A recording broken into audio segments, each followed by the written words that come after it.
Hello and welcome to this jazz guitar lesson. I'm Chris Whiteman and thanks for joining me.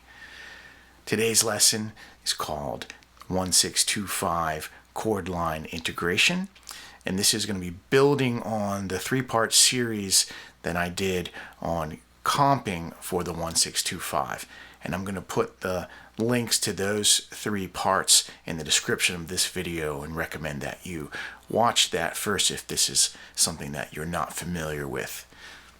So the idea behind this chord line integration is that I want to integrate chord voicings and I want to have melodic movement on the top voice. So I'm creating a melody and providing some harmonic support for myself. And this works really well if I'm playing solo guitar. It also works great if I'm playing in a trio with the bass and drums and I do not have harmonic support. So I put together a series of examples for the 1625 in the key of C, where we introduce this concept.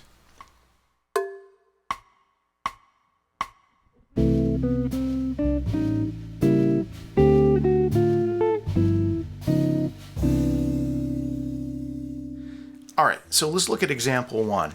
So I think the first thing you want to do is you want to look at the chord voicings that I've chosen before we add the melodic content. And if we extract those voicings, we have C6 for our 1 chord. Now moving to the 6th dominant, I'm using A7 sharp 11, and I'm pairing that with C sharp diminished, which we learned from the last series. This is an A7 flat 9. It's disguised as a C sharp diminished. Then I'm moving to D minor 11 to G13, and then the tritone sub for G13, I'm using D flat with a 9 on it and resolving to C major 9. And so those chord progressions in series look like this.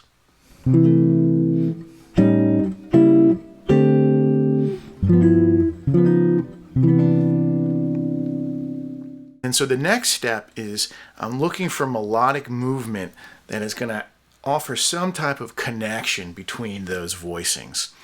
And so the first 2 voices have C6 moving to A7 sharp 11. And so what I did is I just looked at the top note in this voicing, which is A, and I just walked up the C major scale, right? One of the technical challenges here is maintaining the harmonic support while you're moving the melody up, right? So, and I'll let go at that point. And you see that takes me right into the D sharp, which is my sharp 11 on an A7, right? So, and then I'm moving to my C sharp diminished. Again, it's an A7 flat 9. And then I'm jumping up to my D minor 11, and I'm moving chromatically into the 3rd. So, and then I'm up to the 5th, and then I'm at my G13 to my D flat 9 to C major 9. And that whole sequence again sounds like this.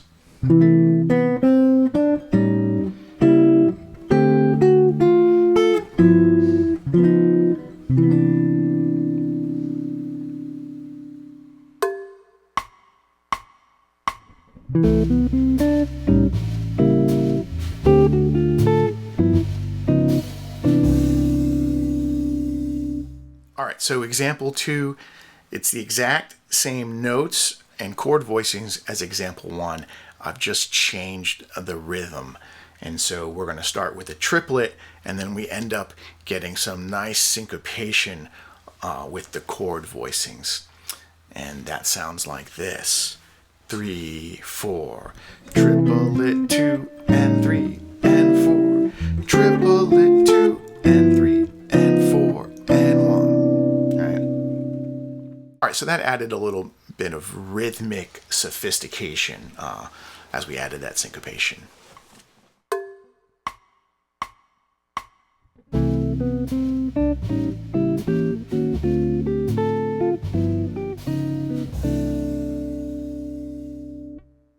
All right, so example 3, it is very similar to example 1. We've just packed in a little bit more harmonic motion over the 6 chord and a little bit more melodic activity over the 5 chord. And so we're starting on C6, just like we did in example 1. And now I move to my A7 sharp 11, and I'm going to play 4 voicings. So we're doing eighth notes, beat 3 and 4 and 1. Right? And so what's happening, I'm starting on A7 sharp 11, moving up to my disguised A7 flat 9 as a C sharp diminished. I'm taking advantage of the symmetrical nature of the diminished harmonies, and I'm moving up a minor third. I get the same 4 notes as C sharp diminished, just rearranged, and then I am going to chromatically approach my D minor 7 from a half step above. So here's my E flat minor 7 into my D minor 7, right? And that sounds like this. Now I'm at my 2 chord, and I'm gonna just move the melody up the scale, right? Just that's my F to my G to my A on the first string, back to my F, and then I'm moving to a G13, move up to the melody note G, and then a D flat 9 chord. I have the E flat on top, then I'm playing my B and resolving to C6 9, right? 3 4.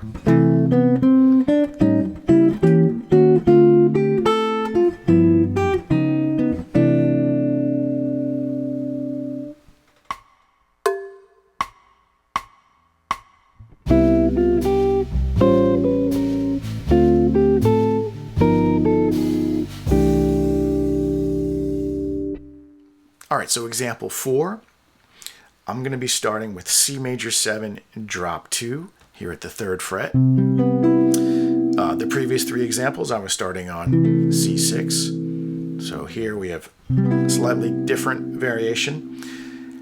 The 6th chord, I'm going to be using an rootless A7 sharp 5 sharp 9.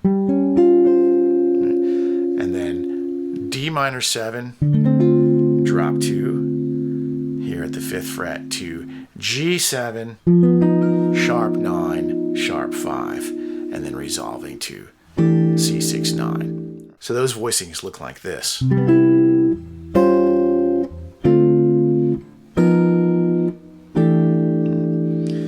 now I want to start to build some melodic content on there. And so I'm going to walk up again the C major scale. I'm on C. I go from my top note here, E, walk up to the G, right? And again, if you can hold this harmonic support there, you know, if your hands aren't strong, it's gonna be uncomfortable. But this is the type of technical development you want to get, particularly for solo playing. And then I'm jumping up to my A7, and here's my sharp 9, and I've decided to come down chromatically from the sharp 9 to the flat 9.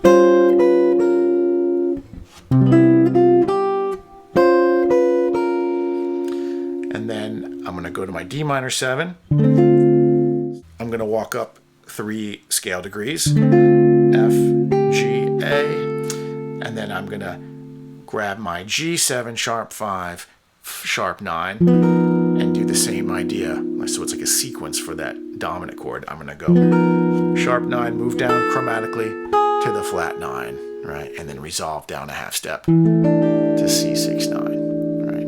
And that series sounds like this.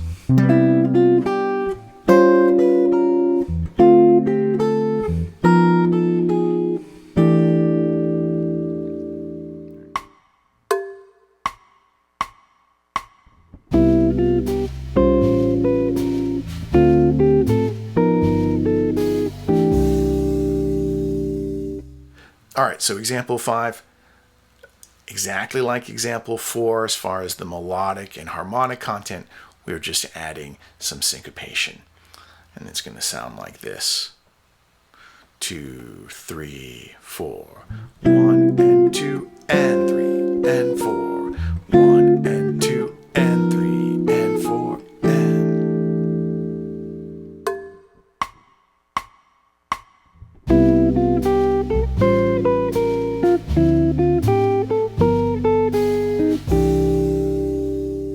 right, so example 6, we are going to be adding a little bit more melodic content on the dominant chords, on the 6 and the 5, and we're also introducing the minor 9 voicing for the 2 chord, and that's going to sound like this: 3, 4, 1 and 2 and 3 and 4 and 1 and 2 and 3 and 4 and 1. So starting on C major 7,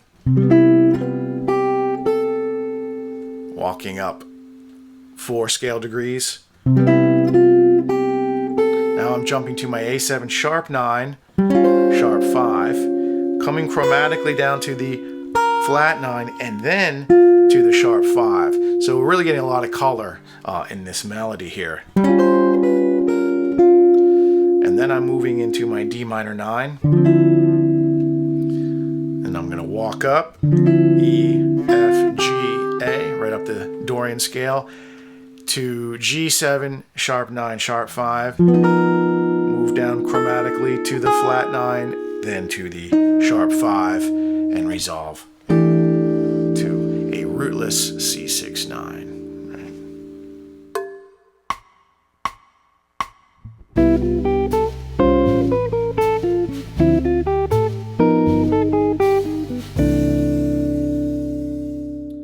All right, so example 7, the most challenging example that we've looked at today, because it's got so much melodic content and a lot of triplets.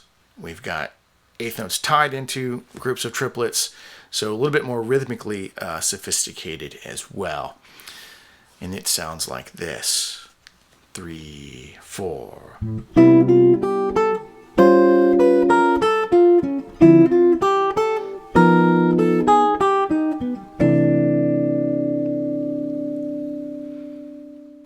So I think of these examples as little exercises to start to expand your awareness about this style of playing, right? We're going to see the relationship of the chord voicings and the melodic movement. This can be quite technically challenging, particularly if we want to hold down our harmonic support. So if you haven't done this previously, you may find that it's quite taxing physically. So, go slow. But really what we want to do is get a lot of repetitions in so that this starts to become part of our muscle memory. All right, thanks so much for joining me. I hope you found this information useful. Everything we went over is on a PDF download for my Patreon subscribers that has tablature as well as standard notation and chord symbols.